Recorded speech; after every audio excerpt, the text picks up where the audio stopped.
What happens when an ordinary woman's simple act of defiance against royal protocol uncovers a truth so shocking that it changes everything she believed about her own identity?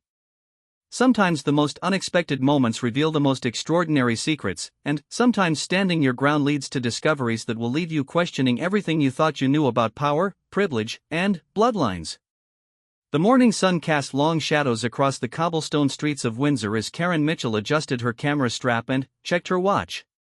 She had been planning this photography trip for months, saving every penny from her job at the local bookstore to afford the train ticket and accommodation. At 42, divorced and, finally, living for herself, Karen had decided to pursue her lifelong passion for photography. The historic streets and magnificent architecture of the royal town provided the perfect backdrop for her amateur portfolio. Karen had always been drawn to capturing moments that others might overlook. While tourists flocked to the obvious landmarks, she preferred finding beauty in weathered doorways, ancient stone walls, and the interplay of light and shadow on forgotten corners. Her modest digital camera wasn't the most expensive equipment, but she had learned to work with what she had, creating images that told stories beyond their frames. The small bed and breakfast where she was staying had recommended several spots for photography, but Karen was particularly excited about a narrow medieval alley she had discovered the previous evening. The way the morning light would filter through the overhanging buildings promised to create the kind of atmospheric shot she had been dreaming of capturing. She had woken up early, eaten a quick breakfast, and made her way through the quiet streets while the town was still awakening. The alley was even more beautiful in the morning light than she had imagined. Ancient brick walls rose on either side, their surfaces worn smooth by centuries of weather and time. Ivy crept up the walls in places, creating natural frames for her compositions. Karen spent nearly an hour working in the space, adjusting angles, waiting for the light to shift, and carefully composing each shot. She was completely absorbed in her work, the outside world fading away as she focused on capturing the perfect image. It was during this deep concentration that she first heard the sound of approaching footsteps. Heavy, measured steps that seemed to echo with authority even on the soft earth of the alley. Karen glanced up from her camera viewfinder but didn't think much of it initially. Windsor was a busy place, and people walked through all sorts of areas throughout the day. She assumed it was probably another tourist or perhaps a local resident going about their morning routine. The footsteps grew closer, and Karen could hear voices now. Male voices speaking in clipped, professional tones. Still focused on her photography, she made a mental note to wait for them to pass before continuing with her shoot. She didn't want people walking through her carefully composed shots, and she certainly didn't want to be in anyone's way. The polite thing to do would be to pause and let them continue on their path. But then, one of the voices called out, sharp and commanding. The tone made Karen look up properly for the first time, her finger freezing on the camera's shutter button. 3 men in elaborate uniforms were walking toward her, their bearing unmistakably military despite the ceremonial nature of their dress. Royal guards, she realized, recognizing the distinctive red tunics and tall black hats from countless photographs and tourist material she had seen. The guard in the front, a tall man with a stern expression and perfectly groomed mustache, raised his hand in a gesture that clearly meant stop. His voice carried the authority of someone accustomed to being obeyed immediately and, without question. Karen could see that they expected her to move, to step aside and allow them to pass through the alley without impediment. It was probably routine for them, she thought. People always moved for the royal guards. But something in Karen rebelled against the assumption. She had been in the alley first, had been quietly going about her own business, bothering no one and causing no trouble. The alley was narrow but not so narrow that they couldn't walk around her if necessary. More importantly, she was in the middle of what might be the perfect shot, with the light hitting the walls at exactly the right angle and the shadows creating precisely the depth she had been hoping for. Karen lowered her camera and looked directly at the approaching guards. She could see the expectation in their faces, the assumption that she would immediately comply with their unspoken command to move. But, instead of stepping aside, she remained exactly where she was. Not defiantly, not rudely, but simply firmly. She had as much right to be in this public space as anyone else, royal guards or not. The lead guard's expression shifted from expectation to surprise, then, to something approaching irritation. It was clear that this was not the response he was accustomed to receiving. People simply didn't refuse to move for the royal guard. It wasn't done. The protocol was well established and universally understood, even if it wasn't legally enforceable in most public spaces. "Madam," the guard said, his voice carrying the weight of centuries of royal protocol, "you need to move aside immediately. We are on official business." Karen felt her heart rate increase, but she kept her voice steady and polite. "I understand you have your duties," she replied, "but I was here first, and I'm not doing anything wrong. I'm just taking photographs in a public space. You're welcome to walk around me." The suggestion that they should walk around her rather than she step aside for them clearly struck the guards as absurd. The second guard, younger than the first but no less formal in his bearing, stepped forward with what appeared to be growing incredulity. It was as if Karen had suggested that the Thames should flow uphill or that the sun should rise in the west. "Ma'am, I don't think you understand," the younger guard said, his tone mixing patience with underlying steel. "We are the Queen's Guard. When we require passage, civilians move aside. This is how it works." Karen could feel the weight of tradition and expectation pressing down on her, but something deeper pushed back. Perhaps it was the years of being overlooked and dismissed in her marriage, or the recent journey toward finding her own voice and standing up for herself. Perhaps it was simply the principle of the thing, the idea that being polite and reasonable should count for something, even in the face of royal protocol. "I understand who you are," Karen said, her voice remaining calm but gaining strength, "and I respect your service. But I'm not blocking your path, and I'm not causing any trouble. I'm simply taking photographs in a public alley. If passage is so important, surely you can find a way around one middle-aged woman with a camera." The third guard, who had remained silent until now, stepped forward. He was older than the other two, with gray threading through his hair and lines around his eyes that spoke of long years of service. His voice, when he finally spoke, carried a different quality than his colleagues'. There was authority there, certainly, but also something else. Curiosity, perhaps, or even a trace of respect.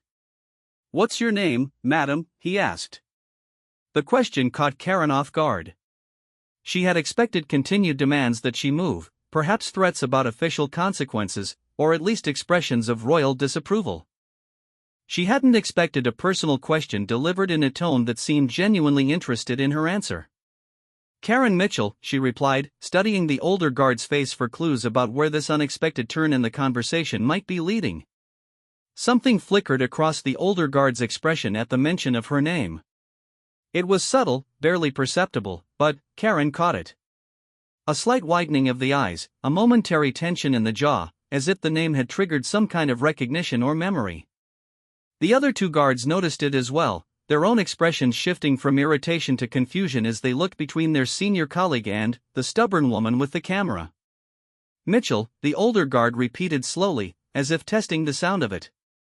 "Karen Mitchell. And you're here taking photographs?" "Yes," Karen answered, increasingly puzzled by the direction this conversation was taking. "I'm visiting from Manchester. I'm interested in historical architecture and photography. I've been planning this trip for months." The older guard's expression was growing more complicated by the moment. He seemed to be wrestling with some internal debate, weighing information that the other guards clearly weren't privy to. His colleagues were looking at him with growing confusion, clearly wondering why he was engaging in this extended conversation with a civilian who should have been moved along minutes ago. "From Manchester," he repeated thoughtfully. "And what brings you to this particular alley? It's not exactly on the tourist maps." Karen found herself wondering why she was answering these questions, but something in the older guard's manner made her want to respond honestly. "I like finding places that other people might overlook. The light here in the morning is extraordinary, and the architecture tells such interesting stories. I'm particularly drawn to spaces that feel like they've been forgotten by time." As she spoke, Karen noticed that the older guard was studying her face with an intensity that went far beyond professional assessment. It was as if he was comparing her features to some internal template, looking for similarities or differences that might confirm or deny some private suspicion. The scrutiny was both uncomfortable and intriguing. How long have you been interested in photography? He asked, seemingly in no hurry to resolve the original issue of her refusal to move. Since I was a child, Karen replied. My father gave me my first camera when I was 10. He always said I had an eye for seeing things differently than other people. At the mention of her father, something shifted dramatically in the older guard's expression. The careful control he had been maintaining seemed to crack slightly, revealing something that looked like shock, recognition, and, perhaps even a touch of fear. He exchanged a meaningful glance with his colleagues, a look that clearly communicated that this situation had moved far beyond a simple matter of royal protocol. Your father, he said carefully. What was his name? Karen hesitated, unsure why this personal information seemed so important to a royal guard she had never met. But the intensity of his interest was compelling, and she found herself answering despite her confusion. William Mitchell, she said. He died when I was 16. The effect of this information on the older guard was immediate and dramatic. He stepped back as if he had been physically struck, his face paling beneath his formal composure. The other two guards moved closer to him, clearly concerned about their colleague's sudden change in demeanor. William Mitchell, he repeated in a voice barely above a whisper. Photographer. Died in 1998. Karen stared at him in amazement. How could this stranger, this royal guard, possibly know such specific details about her father? William Mitchell had been a talented amateur photographer, but he had never been famous or notable in any public way. He had worked as a carpenter and pursued photography as a passionate hobby, documenting the changing face of Manchester's industrial landscape with an artist's eye and a historian's dedication. How do you know about my father? Karen asked, her earlier defiance giving way to genuine bewilderment. The older guard seemed to be struggling with some momentous internal decision. He looked at his colleagues, then back at Karen, then up at the ancient walls surrounding them as if seeking guidance from the stones themselves. When he finally spoke, his voice carried the weight of someone about to share information that would change everything. Because, he said slowly, William Mitchell was my brother. The words hung in the air between them like a revelation that defied comprehension. Karen felt the world shift around her, the familiar becoming suddenly strange and uncertain. The uncle she had never known existed, the family connection that had been hidden from her for her entire life, was standing before her in the uniform of the Queen's Guard, in a narrow alley where she had come seeking nothing more than the perfect photograph. The other guards were staring at their colleague with expressions of complete astonishment. Clearly, this was as much news to them as it was to Karen.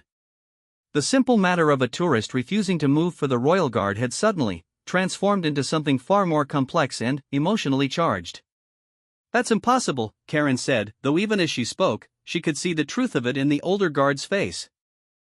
Now that he had spoken, she could see subtle similarities in their bone structure, the shape of their eyes, the way they both tilted their heads slightly when concentrating. Features that might have been inherited from the same grandparents, passed down through the same bloodline. Your father and I were estranged, the older guard continued, his professional composure beginning to crack under the weight of decades of suppressed emotion. We had a terrible argument when we were young men. About duty, about service, about the choices we make in life. I chose to serve the crown. He chose to follow his art and his heart. We were both too proud and too stubborn to bridge the gap that opened between us. Karen felt tears beginning to form in her eyes as she processed this information. Her father had never mentioned having a brother. In all the years she had known him, in all the stories he had told about his childhood and his family, there had never been any reference to a sibling. She had grown up believing she had no extended family, no aunts or uncles or cousins to provide the broader sense of belonging that she had always craved. He never told me about you, she said softly. I never knew I had an uncle. And I never knew I had a niece, the older guard replied, his voice thick with emotion that he was struggling to contain within the bounds of his professional role. William and we were both too proud for our own good. By the time I realized how foolish our feud was, too many years had passed. I tried to find him once, about 15 years ago, but I learned that he had died. I never knew he had a family. The two younger guards were watching this reunion with fascination and growing understanding. What had begun as a routine encounter with an obstinate tourist had become something unprecedented in their experience. They were witnessing a family reunion that was decades in the making, playing out in circumstances that none of them could have imagined. Karen found herself studying her uncle's face, searching for traces of her father in his features. Now that she knew what to look for, the resemblance was unmistakable. They had the same strong jawline, the same way of holding their shoulders when they were thinking deeply. Most remarkably, they shared the same hands, long-fingered and expressive, hands that spoke of creativity and precision. "What's your name?" Karen asked, realizing that in all of this revelation, she still didn't know her uncle's identity. "Lieutenant Colonel James Mitchell," he replied formally, then added with a slight smile, "but your father always called me Jamie." The name triggered a sudden memory for Karen. She remembered her father sometimes mentioning someone named Jamie in his sleep, usually during dreams that seemed to cause him distress. She had always assumed Jamie was a childhood friend or perhaps someone from his military service. She had never imagined it might be a brother he had lost to pride and misunderstanding. "He dreamed about you," Karen said suddenly. "Especially near the end, when he was sick. He would say the name Jamie and seem so sad, even in his sleep." This information hit James like a physical blow. He closed his eyes for a moment, clearly struggling with the implications of what Karen had revealed.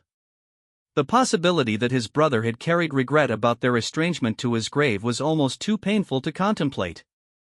"I searched for him," James said quietly. "After our parents died, I realized how stupid our fight had been. But I was too late. He was already gone, and I had no way of finding out if he had married, if he had children, if there was anyone left who might want to know about his family." Karen felt a complex mixture of emotions washing over her.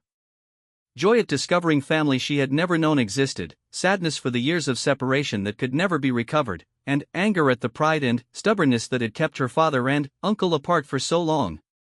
Most of all, she felt a strange sense of destiny, as if her refusal to move from this alley had been guided by forces beyond her understanding.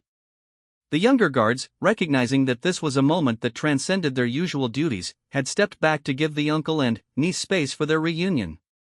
They remained alert and professional, but their rigid adherence to protocol had softened in the face of the extraordinary circumstances unfolding before them. "I have so many questions," Karen said, wiping away tears that had begun flowing freely down her cheeks. "About Dad, about you, about why you were estranged. About what his life was like before I was born. And I want to hear everything about his life after we lost touch," James replied, his own eyes bright with unshed tears. "About you, about the woman he married, about the family he built. About the photographs he took and the life he lived." Standing in the narrow alley where she had come seeking nothing more than interesting light and architectural details, Karen realized that her simple act of defiance had led to the most significant discovery of her life.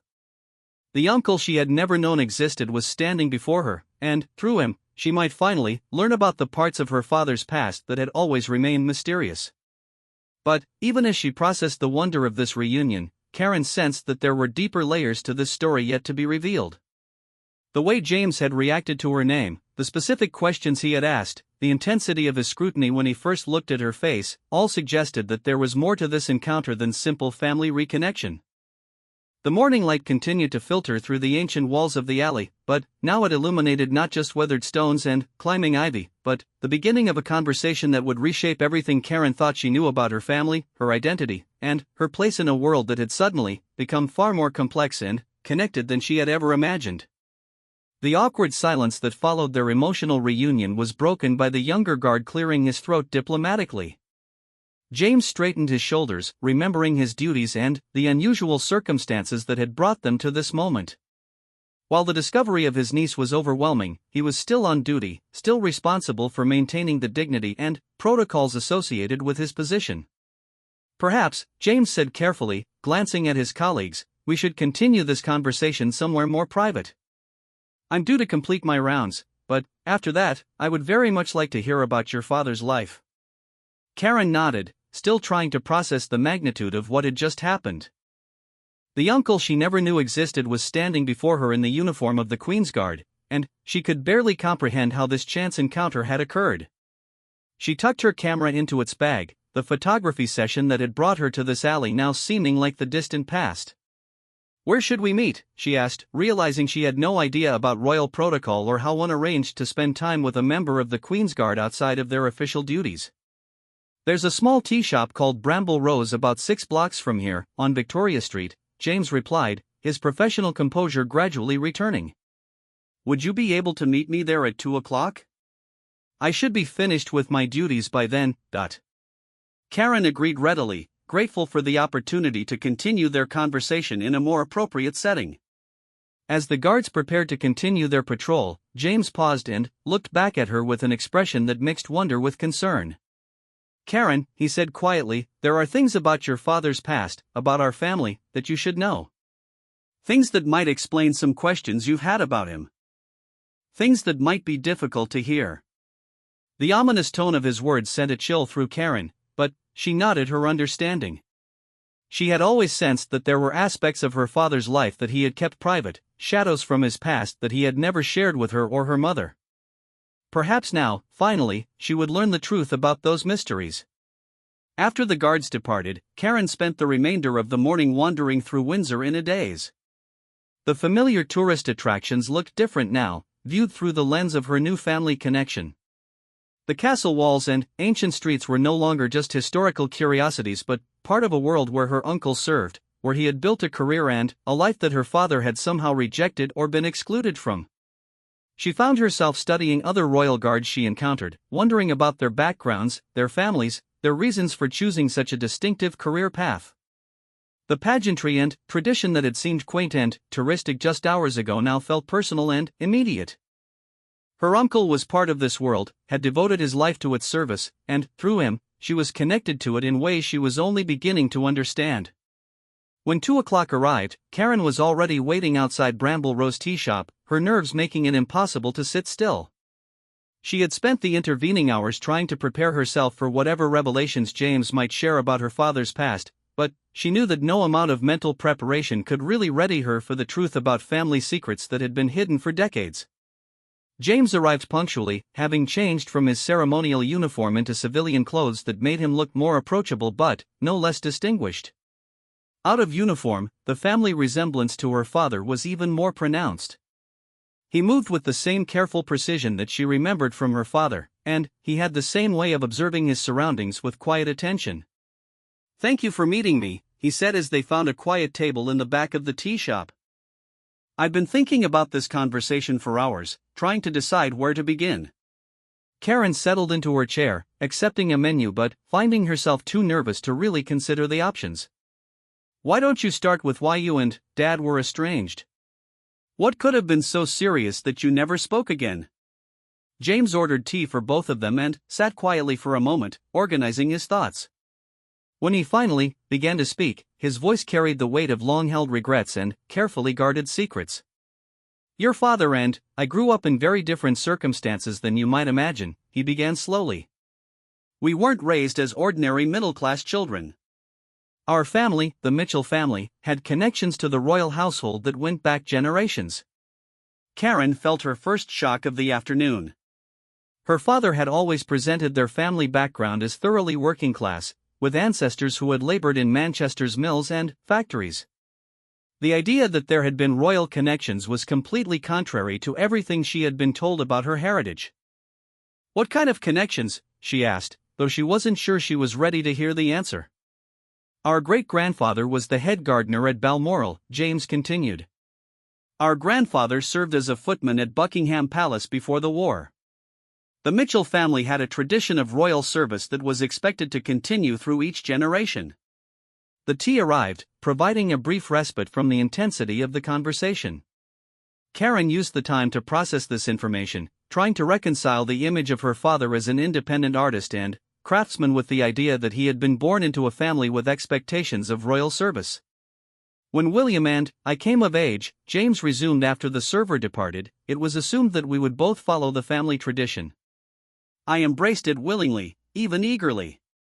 The history, the honor, the sense of serving something greater than myself, it all appealed to me deeply." "But Dad didn't feel the same way," Karen said, beginning to understand where this story might be leading. "Your father was brilliant," James said, his voice mixing pride with old pain. Intelligent, creative, questioning everything. He saw the royal service tradition not as an honor but as a kind of prison. He wanted to make his own choices, follow his own path, create something new rather than preserve something old. Karen could see her father in this description, recognizing his independent spirit and his commitment to pursuing his artistic vision despite the practical challenges it presented.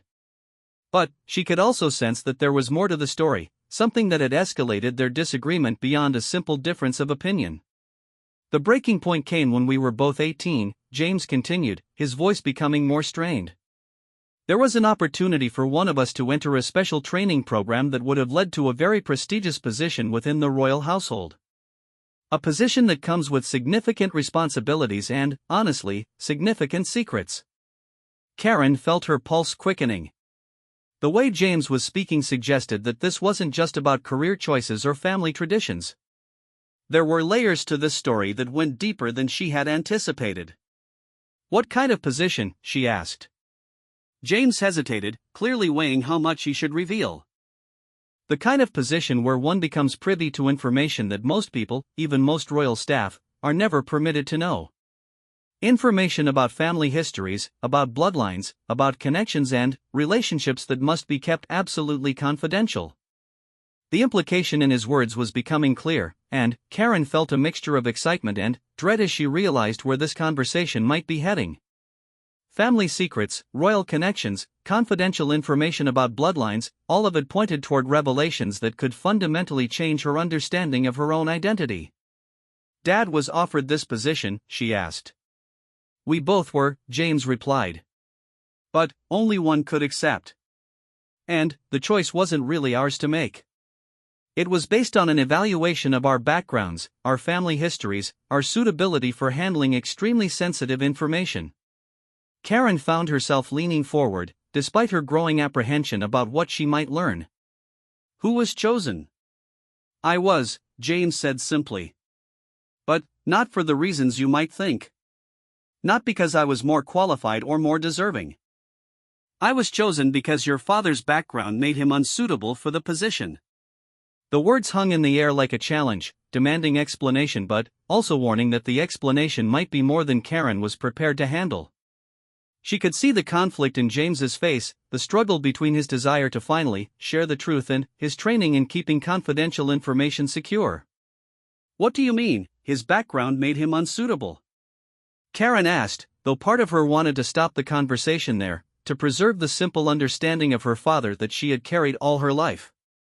James took a deep breath, clearly making a final decision about how much to reveal.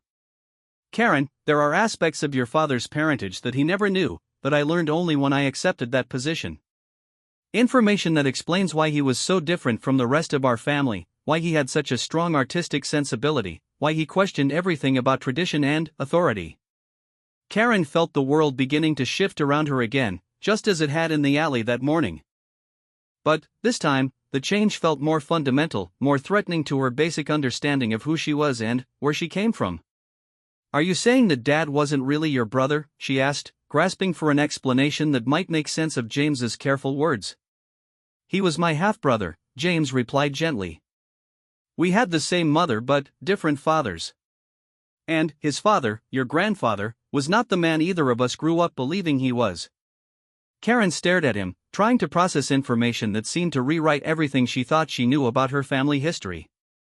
Her father had never mentioned having a different father from James, had never suggested that their family structure was anything other than completely conventional. "Who was his real father?" she asked, though she was beginning to suspect that the answer would be more shocking than anything she had imagined. James looked around the tea shop, ensuring that their conversation couldn't be overheard, then leaned closer to Karen across the table. When he spoke, his voice was barely above a whisper, carrying the weight of secrets that had been kept for decades. "Your grandfather," he said carefully, "was Prince Edward, the Duke of Windsor."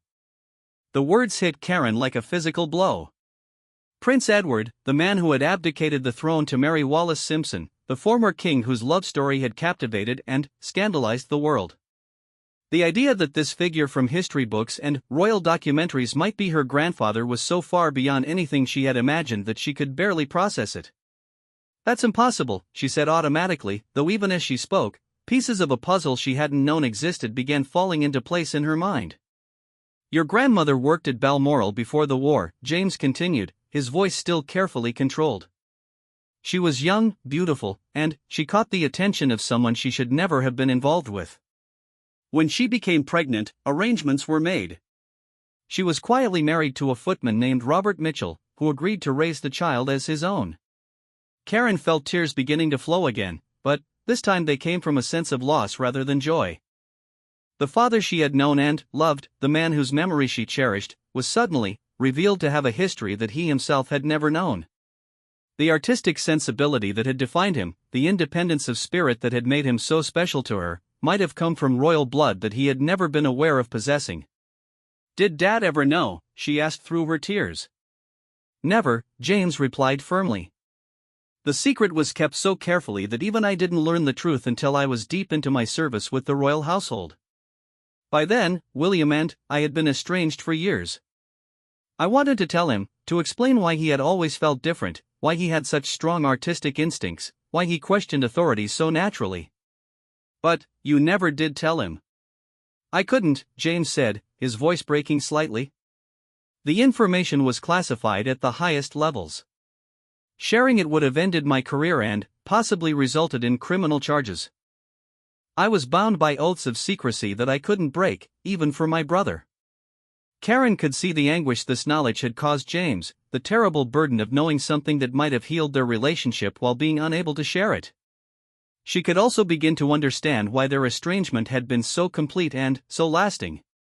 James had been carrying not just hurt feelings but classified information that made reconciliation impossibly complicated. So when Dad chose not to pursue royal service, when he decided to become an artist and follow his own path, Karen said slowly, working through the implications, he was actually following instincts that came from his royal heritage. "Exactly," James confirmed.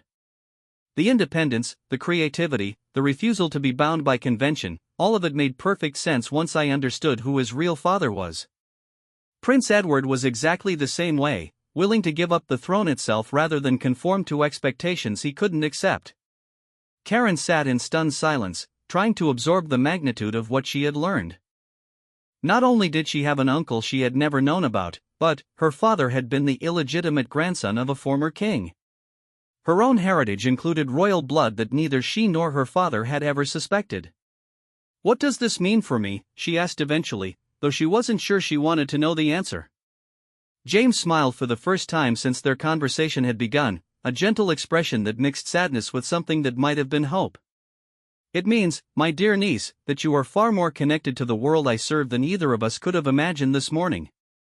And it means that there are still more secrets to uncover, more family connections to explore, and more questions to answer about what this heritage might mean for your future." As the afternoon light filtered through the windows of the tea shop, Karen realized that her simple photography trip to Windsor had become something far more significant. She had discovered not just an uncle but a royal lineage that reached back to one of the most famous love stories in modern history. But she could also sense that James's revelations were not complete, that there were still more secrets waiting to be uncovered, more shocking truths about her family and her identity that would challenge everything she thought she knew about herself. The revelation about her royal heritage left Karen feeling both exhilarated and overwhelmed. As she and James sat in the quiet tea shop, she found herself studying his face for traces of the royal bloodline that apparently ran through their family. The afternoon was growing late, but neither of them seemed eager to end a conversation that was reshaping decades of family history.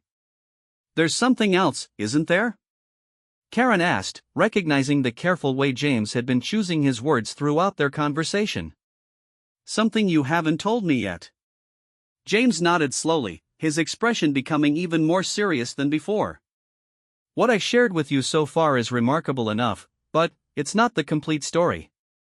Your father's royal heritage is only part of what makes your family history so extraordinary." Karen felt her heart rate increase again. Just when she thought she had heard the most shocking possible revelations about her background, James was suggesting that there were even more secrets to uncover. She wasn't sure how many more surprises she could handle in a single day. "What else?" she asked, though part of her wanted to stop there, to preserve at least some stability in her understanding of her identity. James pulled out his phone and showed her a photograph. It was an old black and white image of a young woman in an elegant dress, standing in what appeared to be a formal garden. The woman was strikingly beautiful, with dark hair and intelligent eyes that seemed to look directly out of the photograph with quiet confidence. "This is your grandmother," James said softly. "Margaret Catherine O'Sullivan, before she became Margaret Mitchell." This photograph was taken at Balmoral in 1936, when she was 22 years old. Karen studied the image closely, searching for traces of her own features in her grandmother's face. There were similarities, certainly, particularly around the eyes and the shape of the mouth. But what struck her most was the sense of strength and determination that seemed to radiate from the young woman in the photograph. "She was beautiful," Karen said, meaning it sincerely. "She was extraordinary," James replied. "And not just because of her involvement with Prince Edward. Margaret O'Sullivan was remarkable in her own right, in ways that I'm only beginning to understand myself." Karen looked up from the photograph, sensing that James was building toward another revelation that would further complicate her understanding of her family history. "Your grandmother wasn't just a servant who happened to catch the prince's attention," James continued. "She was specifically chosen for her position at Balmoral because of her own unique background and qualifications." "What kind of qualifications?" Karen asked, though she was beginning to suspect that the answer would be as surprising as everything else she had learned that day. "Margaret O'Sullivan was the daughter of Irish nobility," James said quietly. "Her family had lost most of their wealth and property during the political upheavals of the early 20th century, but they retained their education, their connections, and their deep understanding of European aristocratic culture." Karen felt another piece of the puzzle clicking into place. Her grandmother hadn't been an ordinary servant who happened to attract royal attention through beauty alone. She had been someone who moved in aristocratic circles, someone who would have been comfortable conversing with princes and understanding the complexities of royal life. She was placed at Balmoral specifically to serve as a companion to the royal family during their private time there, James continued. Someone who could provide intelligent conversation, cultural sophistication, and discretion in handling sensitive family matters.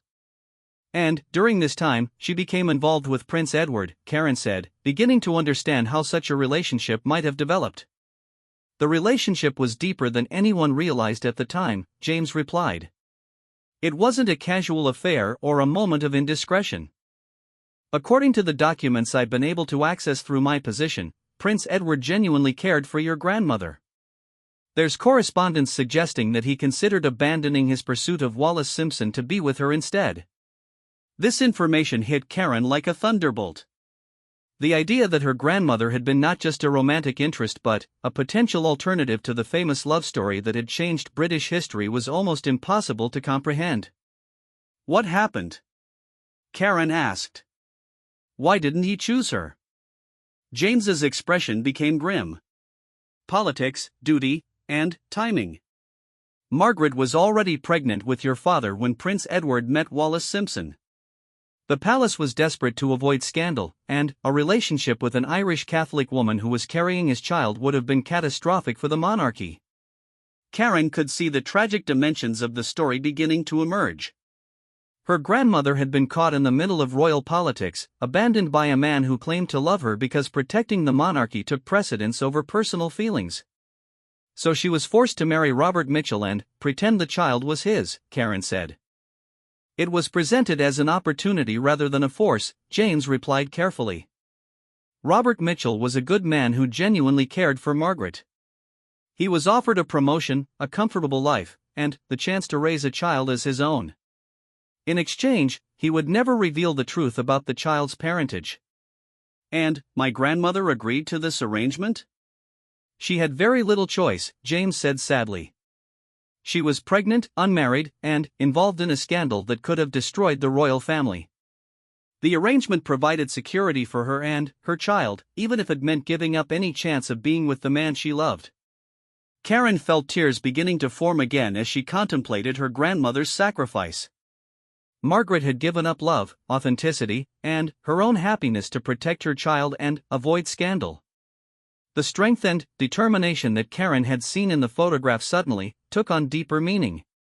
There's more, James said gently, seeing Karen's emotional response to the story. Your grandmother's sacrifice was even greater than you realize. Karen looked up at him, wondering what could possibly be more significant than what she had already learned. Margaret O'Sullivan was not just nobility, James continued. She was in line to inherit a substantial estate in Ireland, properties that had been in her family for centuries. By accepting the arrangement with Robert Mitchell and disappearing into middle-class English life, she gave up not just her relationship with Prince Edward but also her inheritance and her family's ancestral lands. The magnitude of her grandmother's sacrifice was becoming clear. Margaret had given up wealth, status, family connections, and her true love to protect her son and prevent a royal scandal. She had chosen anonymity and financial struggle over comfort and recognition. What happened to the Irish estate? Karen asked. It went to distant cousins when Margaret's father died, James replied. As far as the Irish legal system was concerned, Margaret O'Sullivan had disappeared. Margaret Mitchell had no claim to the inheritance. Karen sat in stunned silence, processing the full implications of what she had learned. Not only was she the descendant of a former king, but she was also the heir to Irish nobility. Her grandmother had sacrificed multiple inheritances and a life of privilege to protect the royal family and provide stability for her child. Is any of this documented? Karen asked. Is there proof of these connections? James nodded and pulled out a manila envelope that he had been carrying. I've brought copies of some of the relevant documents. Birth certificates, correspondence, legal papers relating to the Irish estate. I can't give you the originals, but you should have copies of the evidence of your heritage. Karen opened the envelope with trembling hands, finding herself looking at official documents that confirmed everything James had told her. There was her father's birth certificate, listing Robert Mitchell as the father but with subtle notations that suggested the document had been altered. There were letters in her grandmother's handwriting, expressing her love for Prince Edward and her anguish at being separated from him. Most remarkably, there were legal documents relating to the O'Sullivan estate in County Cork, Ireland. Properties that had been in her grandmother's family for generations, lands that should have passed to Margaret and, then, to her descendants. Lands that, according to these documents, might still be recoverable under Irish inheritance law. The estate still exists? Karen asked, hardly daring to believe what she was reading. Much of it does, James confirmed. The distant cousins who inherited it have not maintained it well. Some of the properties have been sold, but the main house and several hundred acres remain in family hands. And, according to the Irish solicitors I've consulted, Margaret's descendants would have a strong legal claim to the inheritance. Karen felt the world spinning around her again. In the space of a single afternoon, she had discovered that she was not only related to the former King of England but also potentially the rightful heir to an Irish estate. Her simple photography trip to Windsor had uncovered family secrets that could fundamentally change her entire life. Why are you telling me all this now? She asked. Why reveal secrets that you've kept for so long? James smiled, the first genuinely warm expression she had seen from him all day. Because, my dear niece, you've proven today that you have your father's independent spirit and your grandmother's strength. The way you refused to move for the royal guards, the way you stood your ground when authority demanded compliance, it showed me that you're ready to handle the truth about your heritage. Karen realized that her seemingly small act of defiance in the alley had been a test of character that she had passed without knowing it. Her uncle had seen something in her response that convinced him she was ready for these revelations. More importantly, James continued, there are practical reasons why you need to know this information now. The current owners of the O'Sullivan estate are in financial trouble. They're planning to sell the properties to developers who want to turn the ancestral lands into a resort complex. The urgency in his voice made it clear that this wasn't just about family history or sentimental connections. There was a time-sensitive element that required immediate action if Karen wanted to preserve her family's heritage. If you're going to assert your claim to the inheritance, James said, you need to act quickly. The Irish courts move slowly, but once the sale to the developers is complete, recovering the properties will become much more complicated. Karen looked down at the documents in her hands, realizing that they represented not just her family's past but, potentially, her future as well. The decision about whether to pursue her claim to the Irish estate would determine whether her grandmother's sacrifices had been in vain or whether they could finally lead to the restoration of the family's rightful inheritance. "I don't know anything about Irish law or estate claims," she said. "I wouldn't know where to begin with something like this." "You wouldn't be alone," James assured her. "I have contacts in Ireland, solicitors who specialize in inheritance disputes involving old aristocratic families. They'd been waiting for years for Margaret O'Sullivan's descendants to appear." As the sun began to set outside the tea shop, Karen realized that her life had been completely transformed in the course of a single day. She had awakened that morning as an ordinary divorced woman from Manchester, pursuing photography as a hobby and trying to build a new life for herself. Now she was facing the possibility of claiming her rightful place as Irish nobility and recovering ancestral lands that had been lost for generations. "What do I need to do?" she asked, surprising herself with the decisiveness in her voice. James smiled again, recognizing the same determination that had characterized both her father and her grandmother. "The first step is a trip to Ireland to meet with the solicitors and examine the estate. But, Karen, you should understand that pursuing this inheritance will change your life in ways you can't imagine. It will bring publicity, scrutiny, and responsibilities that you've never had to consider." Karen thought about the quiet life she had been building for herself, the simple pleasures of photography and independence that had been her goals just that morning. But she also thought about her grandmother's sacrifices, her father's unfulfilled artistic dreams, and the heritage that had been hidden from her family for so long. "My grandmother gave up everything to protect the royal family and provide for her child," Karen said firmly. "The least I can do is honor her memory by reclaiming what was rightfully hers." As they prepared to leave the tea shop, James handed her a business card for the Irish solicitors and his own contact information. "Call me when you've made your decision," he said. "Whatever you choose, I'm proud to have found my niece, and I know your father would be proud of the woman you've become." Walking back through the streets of Windsor as darkness fell, Karen realized that her simple act of refusing to move for the royal guards had led to the discovery of a heritage more remarkable than anything she could have imagined. Tomorrow, she would have decisions to make about Irish estates and aristocratic inheritances. But tonight, she was content to walk through the ancient streets, knowing that she was no longer alone in the world and that her family's story was far from over.